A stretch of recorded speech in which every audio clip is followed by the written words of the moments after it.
Hey, what's up, guys? Welcome back to another episode of the Josh and Anna podcast. I'm Josh. I'm Anna. And today we are going to be looking at one of the most controversial, one of the most watched things in the 2023 year, and that is the first Republican primary debate. Right. So this is hotly debated. I wanted to wait a good week or two after this film to do a review of it, do a discussion about it, because I wanted to see how the polls were before and after. Yeah. Because it's one thing for me to say, okay, these are the candidates that I felt like did the best and did the worst, but I want to see on average, what did America feel? Yeah. But what was your general takeaway when we were watching it? We watched it the night of. Yeah. It was very frustrating to try to watch it live because there was like only a few people streaming it, and then you had to listen to their commentary, like a reaction video. Yeah, well, I went into it, I think, almost like the person that doesn't know anything. Usually that's how I go into anything. Because I knew Desantis and I knew Mike Pence, which I didn't even know was running for president, to be honest with you. Like I forgot. Because I don't know, he's so gray, like he's like a wall. I forgot that he was even in the room. And the rest, I just knew by name. And some of them not even by name, like the guy... What's the name? Burcham or no, that one I liked him. Tim Scott? No, the other guy, the guy who was like all the way up to the left. Was he the friendly neighbor guy? Yes, he looked like, a friendly neighbor, but I completely forgot his name. I completely forgot the sound of his voice, what he talked about. So I was very new to almost everybody, or at least to what they talked about, to what they defended. And my impression was that Vivek was like super good.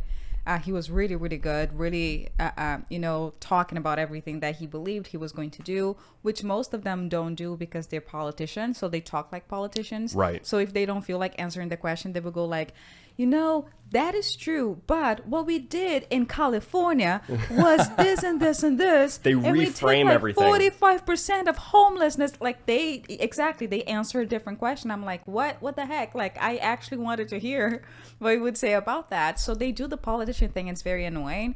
But I thought that he was good. I thought that Nikki Haley was very competent, like more competent than I thought she was going to be. I thought that guy, the Bogan guy, the guy with the thick eyebrows, is he Bogan? He's like a former governor. Was it Arkansas or I'm trying to remember? No, North Dakota. Okay. North Dakota, I think. I would vote for him if he was a little younger and a little more powerful on his speech, because I actually really liked the guy, you know? And you seem like a straight shooter. Yeah, Mike Pence, like I said, is just a wall, and very robotic. I would say Pence is one of the most robotic candidates there are, in my opinion. Yeah, he's just like, his hair doesn't look real. It looks like they placed it. It's a piece of metal. And what's his name? DeSantis has a Chandler smile. Like every time that he did. After he gave like his little speech, he gave like the half smile, almost like someone in his ear was saying, "Now smile." Exactly. And it was like a Chandler smile. If you ever watched Friends, that was a Chandler smile, like 100%. I could not stop laughing about it. So, those are my, like the what's his name? Tim Scott? Yeah. Yeah, he talked so slow. My dude. He did claim he's like, I'm from the South, so slow. Right. So very kind of forgettable. And the other dude, the dude that was like the governor of the state that nobody likes, how's they called? Jersey? Oh, Christie? Yeah. My goodness. He was very unlikable. So he actually, according to the polls, he was the least likable candidate. Yeah. And he lost points because he just came off as whiny and complaining. Yeah. Like about everything. He was very aggressive, but not in a good way. Not in like a strong, this is what I believe. Yes. But almost like he was just trying to be a Trump bully. Yeah. And it came off poorly, I think. Yeah. But like you were saying, Vivek, I think, did perform strongly. But he was also easily the most attacked candidate. Well, it made sense, right? Because it was like to go against Trump was a bad thing to do on that debate. Because even though everybody knew that he was the first candidate, like he's so ahead of everybody else, you can't just go against Trump because the public was like, boo, you're like in a Republican debate. But also DeSantis was the same thing. Like everybody admired him so much for what he did during the pandemic that nobody went against DeSantis, but everybody went against Vivek because he's like the third guy. and he's the one actually growing very significantly in the polls. Yeah. So it's like, yeah, this is the guy that everybody's going to go against. That's the threat. Yeah. He is dangerous. If Vivek continues to grow at the rate that he grew over the past 3 months, he's going to catch up to Trump, and he's going to leave everyone in the dust. Do you think so? Oh, yeah. That's why everyone went after him. If you look at the numbers here from the past year, at the top is Trump. He hovers between 55 and 50% approval.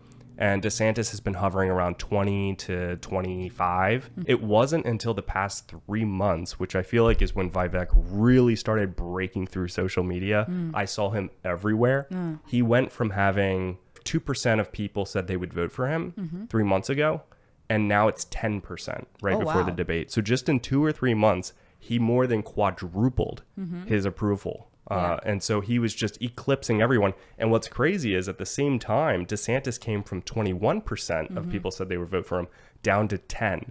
So I think he basically took a huge chunk of Desantis followers who were, in my opinion, the ones who are fairly right-leaning, and they were Trump's fans, and decided Ron DeSantis was a more palatable version of Trump. Yes. And then Vivek comes along, and they're like, oh, that guy, that's my guy. Yeah. Like, he's better than DeSantis. He's clear. He's more well-spoken. He has stronger ideals that have a lot more conviction, and they seem more... clarity? Clarity is the word. It's unbelievable clarity. Someone that you can tell, like, oh, yeah, that's not a politician. Yeah. Like, that is not... He did not come out of D.C. He came out of, like, some private industry where you have to be extremely clear. Yeah. And so I think he took a huge chunk out of DeSantis.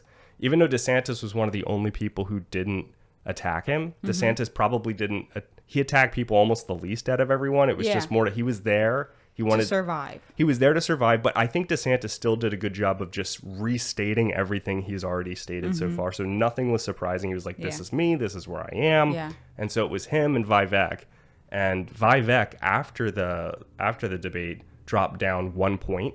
So, in my opinion, 1 point up, 1 point down. It's pretty much you've remained neutral. DeSantis went up a couple points. Well, but who went up after the debate? Nikki Haley went up from 2% to 7%, so she saw an extremely high jump. Yeah. So Pence went from 3% to 7%. Nikki Haley went from 2% to 7%. Everyone else it's kind of like, why were you there? Why are you even worth talking about? But that's interesting to me because I didn't think that, if these people went up, why didn't Vivek? Because, like, I watched the debate, and he was the person that I liked the most. But I liked him because he didn't have the qualities that the other candidates had. So it might be that the people that watched it were not like me at all. Like, they were looking for the qualities that the other ones had, but Vivek was just too much for them. So why do you think he didn't go up? I think it has to do with what each part of the country is looking for. And it's so complicated. I feel like if you were a campaign strategist, you would know every part of the country and the things you should say and the things that you shouldn't say when you're campaigning on that specific audience. This is an interesting quote I had here. Here it says, different candidates have been able to pull varying demographic support from the Trump base. That's the goal, right? They want to take as much of the support that Trump already has and bring it onto themselves. So Vivek has been doing that by saying, I love Trump. I thought he was the greatest president of the century. He was the first person to say I would pardon him I would support him as the party's nomination, even if he's convicted of these crimes. Yes. Where he was the only person who put his hand up in the beginning. He put it up right away. Yes. And then who did it after that? I think Nikki Haley did it after that. Then it was Tim Scott. Then it was whoever was at the right of left of Tim Scott. And then after DeSantis had looked around, then he kind of put it up. Yeah. And then Christie was sort of like wish-washying. Oh, he said no. He said basically he said do no. Yeah, someone said like, oh, you didn't quite raise your hand. He was like, I didn't raise my hand at all. I was doing this. That's why he's like, I'm not engaging. For me, and I know that I'm already biased now because I like Vivek, is that when I saw that DeSantis was so political and calculated about whether or not he would raise his hand, he's looking around, I'm thinking that's not a leader, that's a follower. And that really disappointed me in DeSantis. Yeah, there were a couple of moments like that they had the opportunity to come out strong in something and they didn't. And that was one of the things. Every time that they had to answer a question and raise their hands to answer the question, they would take too long. Right. And he was like, yeah, like hands up, and that signals something. It's like if you really want to do something like stand up or go out or when everybody is inside, or you want to say something about something, and you wait for the first person to do it. Right. And if the first person do it, then you get the courage to do it. So that means like you're never going to be the person, like you said, you're never going to be the leader in the room. He was the leader in the room on those moments. But also like it makes me think, how much do those people know about these campaigns and about the politics of getting votes and getting elected that make them talk like that? Because they talk, my goodness, they don't talk human. They talk like a political robot that went through ChatGPT. Exactly. So when they talk, it's like, I'm gonna do this, like the hands up like this, and this is what we're gonna do, we're gonna clean the country with, and it's like full of promises, but it's not really like a conversation. And when he talks like a CEO. He talks like, this is, it's not difficult. When at some point he's like, guys, it's not difficult. Like, Right. this is what I we have loved to it because do. Vivek kept basically almost like removing the fourth wall for a minute and just being like, this is insane that everyone's not saying anything. Yes. Like, this is what actually needs to be done. This is how I would do it. Yeah. And it's not complicated. Yeah. And then immediately you almost wake up out of this weird political daze that you've just been hypnotized into. And you're like, he's right, though. He's the only person. You might not like what he says. You might disagree with everything that he said. There's a lot of things you can disagree with. Yes. But at the end of the day, you can't deny that he's one of the clearest, most well-spoken candidates up there. And so more on this quote here, it says, for example, Mike Pence, who saw an overall 4-point bump in voter support, was able to increase his support in the Midwest from 4% to 13% of the vote, while Trump saw his Midwest support drop from 54% to 52% after the debate. So from what I remember of Mike Pence, he kept using every opportunity he could to talk about his biblical roots and his heritage, and he's quoted scripture. And he got the Midwest. He got the Midwest because that's where you're going to have the demographic of the Bible Belt. And so it's like when you ask who was the winner, it's like, well, what part of the country? Yes. And what was said in the debate. And when I'm listening to these people, it sounds, for me, I felt like that sounded forced. Even as someone who's a Christian, when I was listening to Mike Pence, it sounded like he was trying to massage that in too much, where it didn't feel natural. It didn't feel like it flowed from conviction. It felt like he had rehearsed it, and it didn't even directly match what the question was being asked. Again, politicians. It was so frustrating. And so that's something that I feel like the whole country as a whole, just as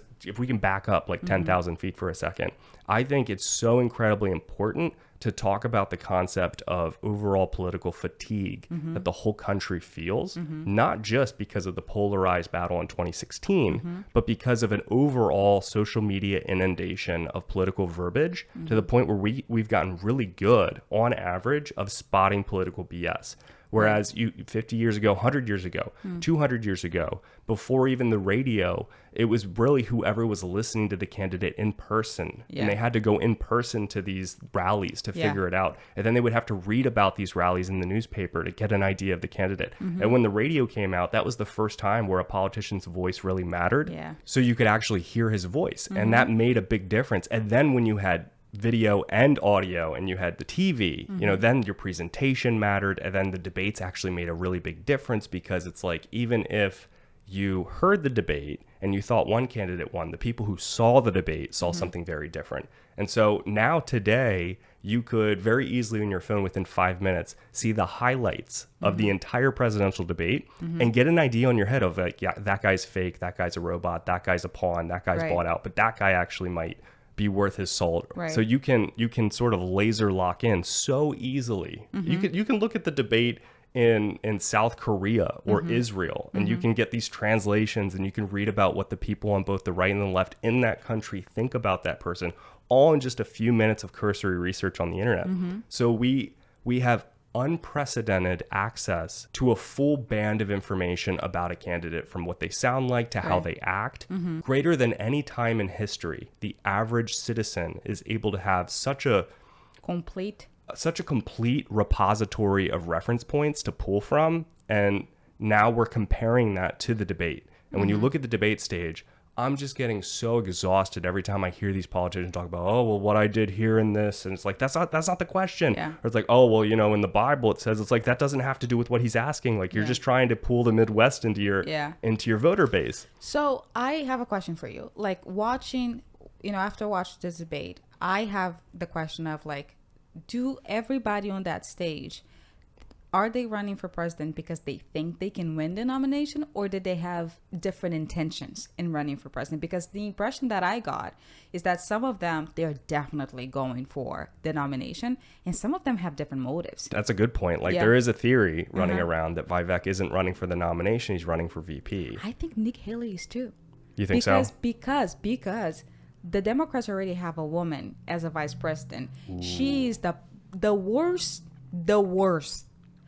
person, Kamala Harris, that they could have ever picked. If they were blindfolded, ran around just went around in circles and then picked anybody on the street, chances that they would be better than Kamala Harris at speaking, at public speaking, at anything, at like being likable, are bigger than what they did with Kamala Harris. I really believe that her choice, the choice of picking Kamala Harris as the VP for Biden, was extremely intentional. I think they needed someone who was a woman and someone who was black, and that's specifically from Biden's mouth before he picked exactly. He said, we will have, I guarantee it will be a black woman. It's like, okay, so now we have to do that. Mm-hmm. So who is the black woman that will be the least likely to be a threat? Yeah. Because that's who Biden would pick. If you really wanted to run again and not be usurped by someone who is like super cunning and intelligent and more well-spoken and more liked, you have to pick someone who's way, way worse than you. And who's worse than an 80-year-old crazy dementia patient? It's going to be Kamala Harris. She is so bad. So in my head,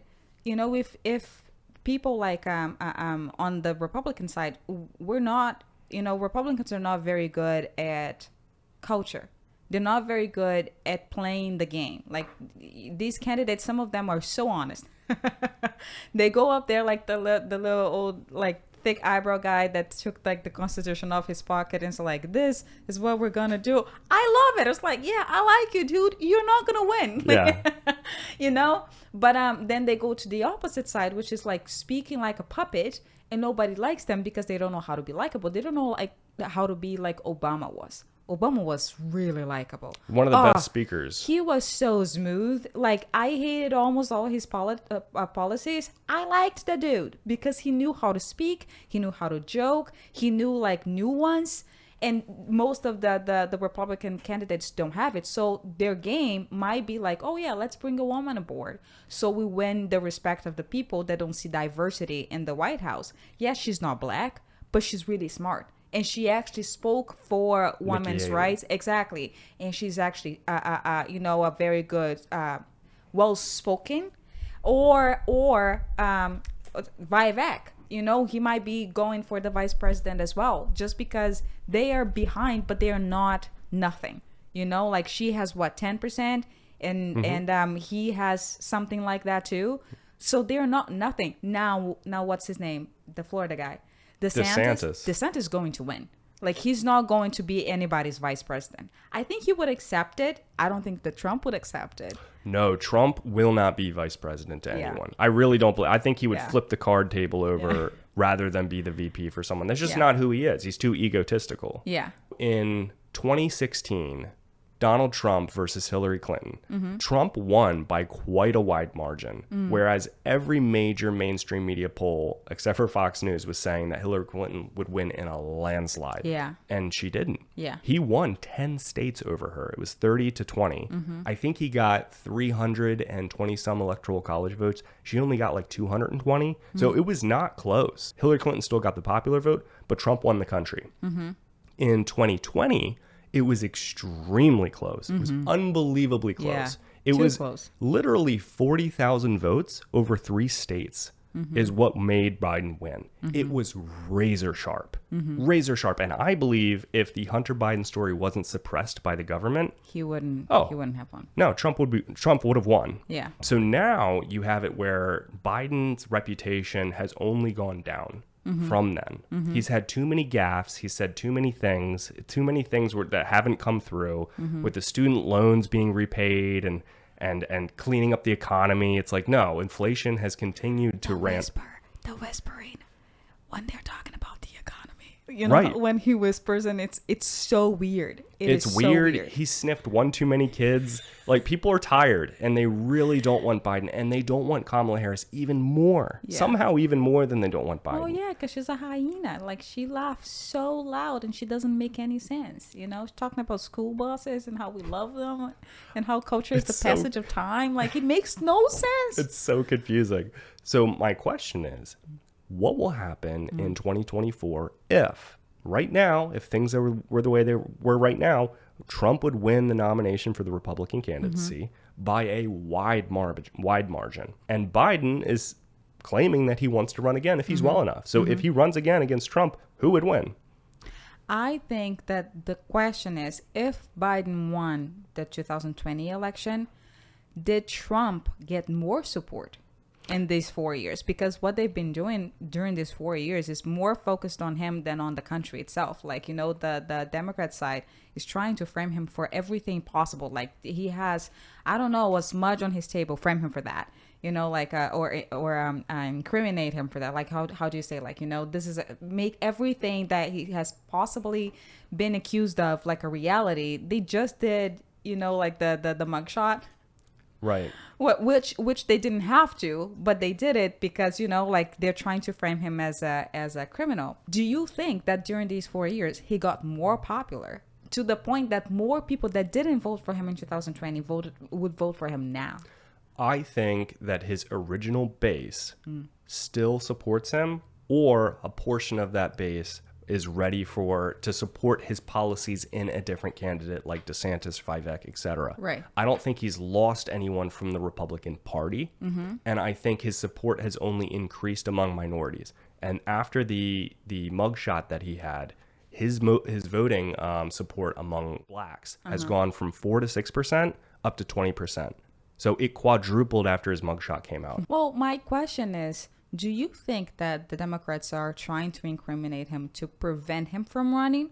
Or do you think that they're doing that so he gets more popular now and the Republicans cannot find a different candidate that's going to actually have the possibility of winning? Because they are so sure that Trump is not going to win again. So it's one of the two things. Either they're trying to prevent him from running because they're afraid that he can win, or they know he cannot win and they're distracting from everybody else that can be a possible candidate.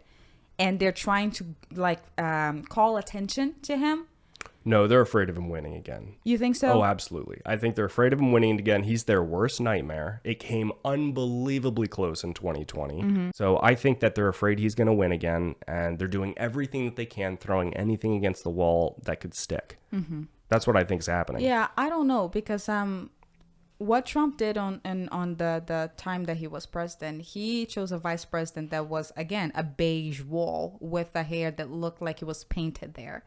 So what he can do now, and he didn't win again, even though he was very popular, he's also very divisive. Either you really like Trump or you absolutely despise the guy. And a lot of people that I talk to, I'm not from here, right? Like, I came here while Trump was president, but I knew of him and I knew a lot of the things that he did because in Brazil, I used to watch comedy shows. Like, I used to watch SNL. It helped with my English because TV, like my uncles had cable and I would go to bed watching like the shows on cable. And they didn't have Portuguese subtitles, so it would help me to practice my English. And I also used to watch a lot of Comedy Central. And, you know, they had like those new comedians doing a 5 minutes, and I watched all of them. And they made so many Trump jokes, and they were not good jokes either. Like, they were really bad jokes. And at some point, it got like suspicious for me. I was just like, why does everybody trash on this guy? Like, it doesn't sound natural. It's not like they're talking about the things that he's actually done. They just trash on him. Like, they just dislike him. And I didn't understand it. And in my mind, if you see culture going against like Hollywood, going against someone, like everybody's thinking the same, that is suspicious. Like, I don't trust that much. I will more likely like that person than dislike that person, just because the people that run Hollywood are a bunch of pedophiles, a bunch of abusers, a bunch of people that are not great. Like, every week they discover a new crime in that place, and everybody else pretends that they never heard of it, and they keep moving, but they rule culture. So if someone who is not great, says like, oh, you're bad, I am interested in knowing if you're actually bad or if you're someone who is good that is annoying the other people. So when I came here and I started actually listening to Trump, I was like, yeah, he's funny as heck. He's really funny. I can see why people would dislike him because he will say whatever he's thinking, but I didn't hate him. I was just like, I just don't hate the guy, you know, like he wouldn't be my best friend, you know, but I'm not electing a best friend. And when I see Biden talking, I was like, yeah, I don't believe that guy for a second. Nope. It was like a Hamilton situation. If you ever watch Hamilton, you know, when he tries to get, two candidates try to get his support, and he supports the one that he didn't like because he said like, oh, that one actually stands for something. And the other guy was like, yeah, you won't stand for anything. You just are a wish-washy because you want to survive. Right. He's a flip-flopper. Exactly. He's a politician. So watching Biden and Trump, I was like, yeah, I would vote for Trump. I actually like most of his policies. I don't like how much money he spends. I don't like how much money any of them spend. But I think that if he wants a chance of winning now, he needs to choose a VP that is more likable than what he did last time. Like Pence is... It's so not it. He's definitely not picking Pence, especially after Pence refused to support his questioning of the election results. Yes. And so that was the whole thing with precipitated January 6th. Yeah. Ron DeSantis, he has his own axe to grind with him because Ron DeSantis is running against him when Ron DeSantis only was in that position as governor of Florida because Trump backed him. So that's what happened. That he originally got it because Trump backed him. I mean, he was close to losing. Yeah, first time. He only won by a tiny little bit against someone who was a literal drug addict. And in the second election, once people had seen what DeSantis could do, he won by an absolute landslide. Yeah. It wasn't even close. Yeah, he bragged about it on the debate. But it was because of Trump. Yeah. I mean, a huge part was because of Trump. Yeah. And so now Trump feels like he made the person. He's like, I gave you everything, and now you're coming against me as running, and he's the number two in the polls right now. Yeah. Well, he has a if Trump made him the VP, which would be a very smart thing to do, because one, he would take that target like, oh, you're no longer running against me, you're running next to me, but also DeSantis has the hope of being the president next. You know, like, oh, yeah, you have that experience now. You're actually in the White House. It's just like Biden. Like, Biden has always been incompetent, but he was the VP for Obama, which was one of the most popular presidents of all times. Right. So you just do that by association. I think, if you would ask me, if Trump is the nominee, I think that it would be either the VP DeSantis or Vivek or Nikki Haley. I think that it's one of the three. It has to be. Jinx. No, you're right. And I think his choice will dictate how his campaign goes against Biden. I think that is important, who he picks as VP. Oh, yeah. I believe if something crazy happens in the next year and we're in election season and Vivek wins the primary, I do not think that the Democrats will run Biden again. I think they won't. His theory.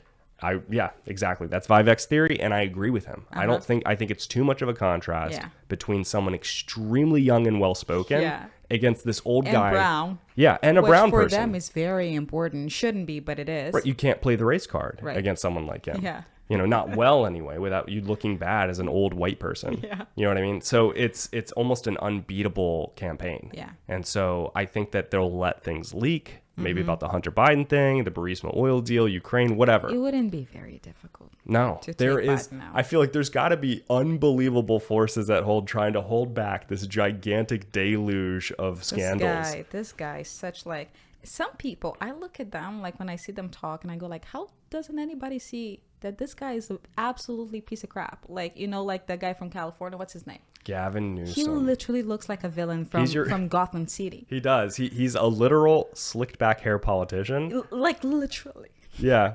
And he doesn't follow his own rules. He rules for thee and not for me. Like he got totally blown up when he made everyone go on lockdown during COVID, and then he was caught having a whole party. That other woman from Chicago, what's her name? Like the Beetlejuice lady. Lori Lightfoot. Yes, yeah, she's another one. Like I look at her, it's like, guys, do you hear her? Like, do you hear her talk? Lori Lightfoot became the first politician in Chicago in 40 years to lose re-election.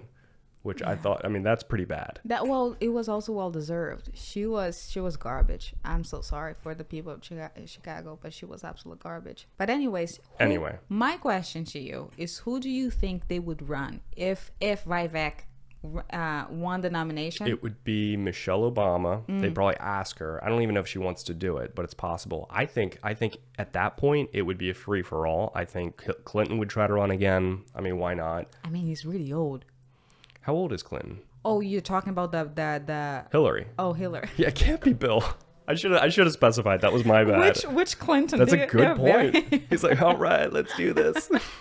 No, I think that it would be Hillary Clinton. And she doesn't seem too old for me. She's old, but if you compare her to Biden, she looks like a spring chicken. She's slow, unlikable. Yeah, that's the problem. Nobody likes her. That's the problem. But why wouldn't she run again? That's what I'm saying. Why wouldn't you? When you came that close and you lost, why wouldn't you give it another go? And so I think it's possible to be her. I think Gavin Newsom would run for president. I mean, that would actually be a contender when you have Gavin Newsom versus Vivek. Yeah, because he's very well spoken to. Yes, he is. And the people of California, for some reason, like that dude. It's very unclear why. It's because it's California. That's why. With all due respect to all the people of California. I did want to show you a couple of things here. So I was looking at different polls on both right, left-leaning, and center news sources.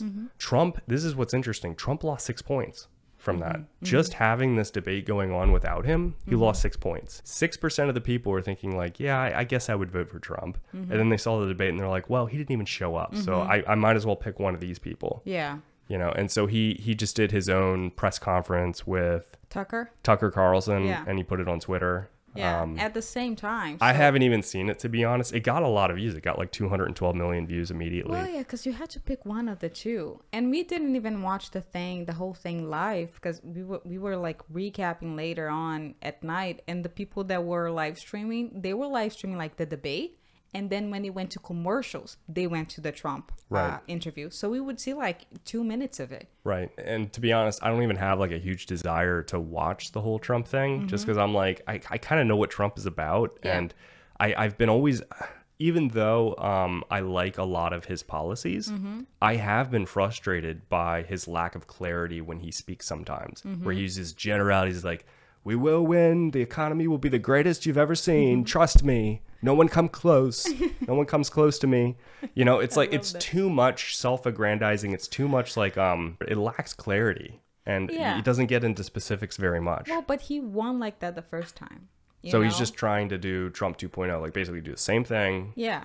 Yeah, I think he's running as if this was still the first race, but it's not. It's the third one. Yeah. And he lost the second one. It's really hard to lose when you're already the president, you know, because you have the advantage of having the economy behind you. Now, mind you, that Trump might be one of the people that got the most affected by COVID, in the sense that some people and businesses got way up because of it.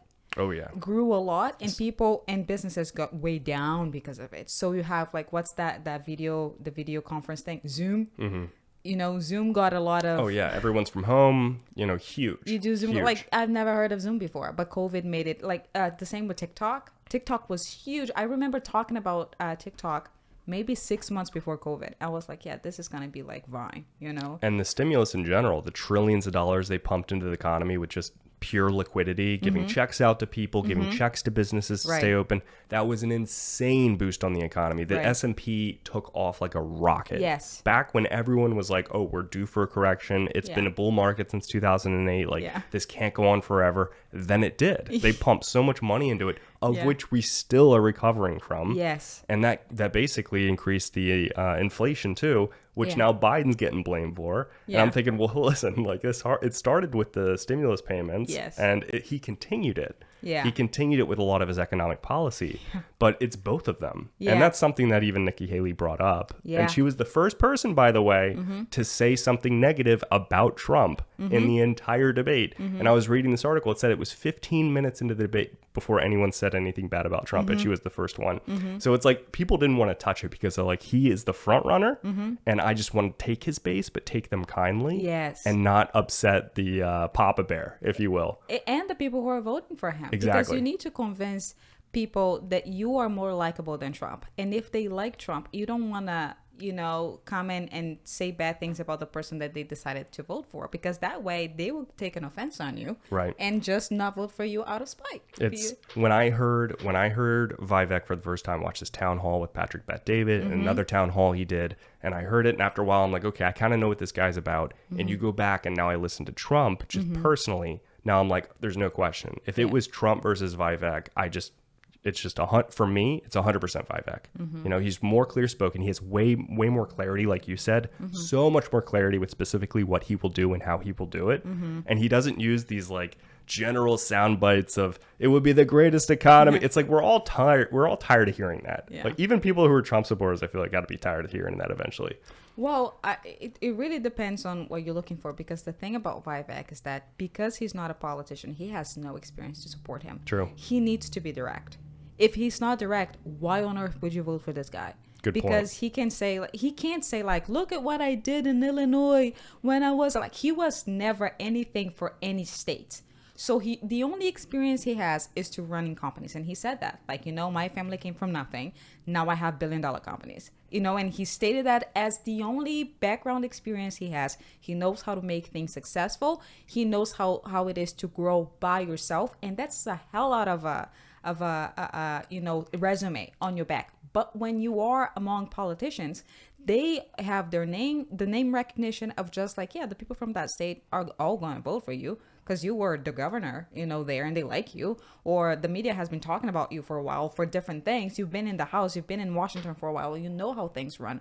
So his strategy was, one, don't go against the main guy, because you're trying to get the favor of the people who are going to vote for the main guy, or for the main guy himself. Like, he wants Trump to like him because he knows how big the guy is. So when they said, like, are you going to support him? His hand went up so fast because he wanted to show exactly what he stands for. And the other thing is, just tell people exactly what you believe. Tell people exactly what you're going to do, even though sometimes he sounded delusional. He did. Let's be honest. Some of the things that he said, like, I'm going to reduce the federal workforce by 70%. I'm going to make term limits for everyone in the federal government. For every single voting citizen in the United States will either have to have served in the military or take the citizenship test. Like, I'm going to disband the Board of Education. Like, his claims are so extreme that you're thinking, how is he going to do that? Yeah. Is that even within the executive branch? Exactly. And that he did not do a great job at being realistic. He was doing the same thing that the politicians did, but being specific about it. Because what the other ones did was like, I'm going to change the economy around. We are going to bring back home the work. We're going to blah, blah, blah, blah, blah. Very general. No idea how they're going to do it. But he was saying, like, this is what I'm going to do specifically. And we looked at both of them like, yeah, you guys are not going to do that. One, because, they didn't say it, but him, because it sounded like you can't do that as a one person. Completely agree. So just to wrap things up, I looked at when the next debate is. It's next month. It's like September 20 something. And it's going to be streamed on Fox News just like the other one.